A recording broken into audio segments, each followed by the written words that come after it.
Discuss करने वाले हैं कि कैसे हम चैट जीपीटी को एज अ टूल यूज कर सकते हैं अगर हम एक कोडर या फिर प्रोग्रामर हैं तो। ओपन एआई नाम की कंपनी ने पिछले साल नवंबर 2022 के अंदर एक चैटबॉट रिलीज किया था जिसका नाम था चैट जीपीटी।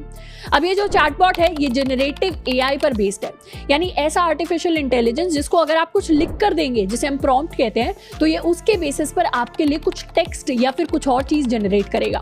अब चैट जीपीटी सिर्फ टेक्स्ट तक लिमिटेड है, यानी हमारे लिए कुछ भी टेक्सचुअल इंफॉर्मेशन जनरेट करता है, पर ये मार्केट का अकेला जनरेटिव एआई नहीं है। मार्केट के अंदर अभी और भी जनरेटिव एआईज अवेलेबल हैं जिसको अगर आप कुछ भी लिख कर देंगे तो उसके बेसिस पर उनमें से कुछ आपके लिए इमेजेस जनरेट कर देंगे, कुछ आपके लिए वीडियोस जनरेट कर देंगे। बट डेफिनेटली चैट जीपीटी अभी हमारे पूरे मार्केट का या फिर पूरे जो इंडस्ट्री है उसका सबसे पॉपुलर जनरेटिव एआई है। इसकी पॉपुलैरिटी को मेजर करने का एक छोटा सा मेट्रिक है इसके नंबर ऑफ रजिस्टर्ड यूजर्स, यानी सिर्फ 5 दिन के अंदर चैट जीपीटी के 1 मिलियन रजिस्टर्ड यूजर्स हो गए थे।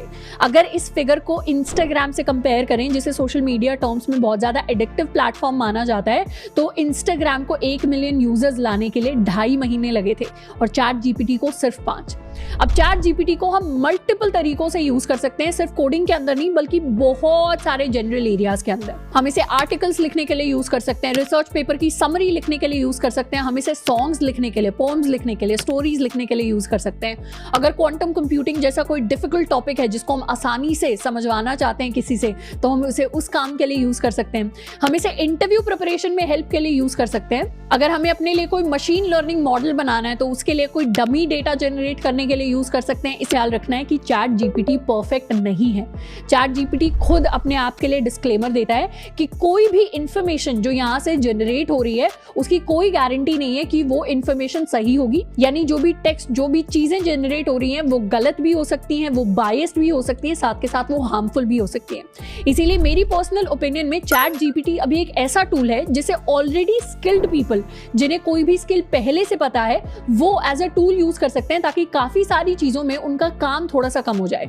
बट अभी as a beginner, as a learner, अगर आप किसी नई चीज को बिल्कुल सीखना चाह रहे हैं या आप किसी नई चीज को एक्सप्लोर करना चाह रहे हैं, तो उन चीजों के लिए चैट जीपीटी उतना सूटेबल नहीं रहेगा, क्योंकि अगर हमें किसी चीज की नॉलेज ही नहीं है तो वो इस चीज के बारे में हमें कितनी करेक्ट और कितनी इनकरेक्ट इंफॉर्मेशन दे रहा है उसका हमें बिल्कुल आइडिया नहीं लगेगा। तो as a coder, as a programmer, इस टूल को यूज करने का मैक्सिमम फायदा हमें तभी मिल रहा होगा जब हमें अपनी जो भी प्रोग्रामिंग लैंग्वेज है या जो भी टेक्नोलॉजी है वो ऑलरेडी काफी अच्छे से आती है, ताकि जो चीजें हमें रिडंडेंट मैनर में बार बार करनी पड़ती हैं उन चीजों को सिंप्लीफाई करने के लिए हम इसे यूज कर सकते हैं। जिनमें से सबसे पहला है टू जनरेट कोड। अब चैट जीपीटी को यूज करने के लिए सबसे पहले जाकर हमें इस पर साइन अप करना पड़ेगा, तो chat.openai.com इस लिंक पर जाकर हम विजिट कर सकते हैं। हमारे पास 2 ऑप्शंस होंगे, एक लॉगिन का, एक साइन अप का।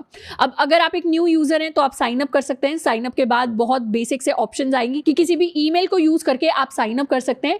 अगर आपने ऑलरेडी साइन अप कर रखा है तो फिर हमें सिंपली लॉगिन करना है। लॉगिन करने के बाद हमें अपना इंटरफेस कुछ इस तरीके का दिखाई देगा। यहाँ पर कुछ एग्जांपल्स मेंशन्ड है, कैपेबिलिटीज मेंशन्ड है, लिमिटेशंस मेंशन्ड है, एंड जो भी बात हम चैट जीपीटी के साथ करना चाहते हैं वो सारे प्रॉम्प्ट्स हम इस स्पेस में लिख सकते हैं। तो यहाँ पर हम सारे के सारे अपने मैसेजेस को लिख रहे होंगे। अब हम चैट जीपीटी को यूज करके बहुत छोटे छोटे कोड्स को जनरेट करना सीखने वाले हैं। जैसे अगर इंटरनेट पे हमने कभी कोई स्माइली फेस देखा होगा, तो इस तरीके का स्माइली फेस HTML और CSS को यूज करके जनरेट करने के लिए हम चैट जीपीटी को यूज करने वाले हैं। अब हम यहाँ पर लिखने वाले हैं generate HTML CSS code for a smiley face.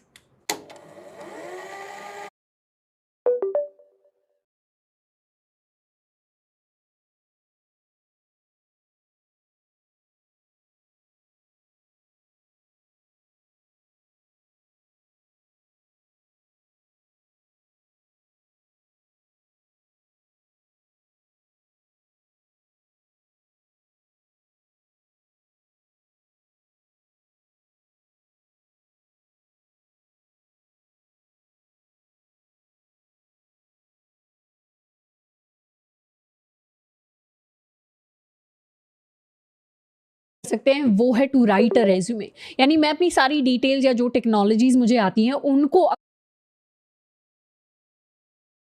अगर सबमिट करूँ तो वो मेरे लिए एक बेसिक सा रेज्यूमे टेम्पलेट जनरेट कर सकता है। तो हम इसे प्रॉम्प्ट देने वाले हैं। मैं लिखूंगी I am a BTech computer science student, मैंने मल्टीपल प्रोजेक्ट्स मशीन लर्निंग को यूज करके किए हुए हैं, and I want to apply to a company for a fresher data analyst role, generate a resume for me, and इसको हम करेंगे enter.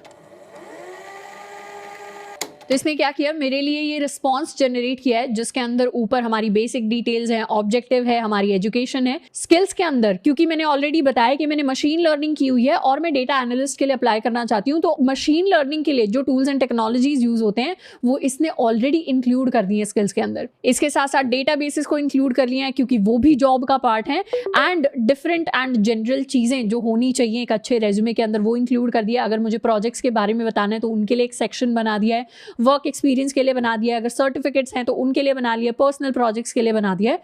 तो एक बेसिक टेम्पलेट मुझे मिल गया रेज्यूमे का, सिर्फ टेक्सचुअल इन्फॉर्मेशन जिससे हम एक शुरुआत कर सकते हैं।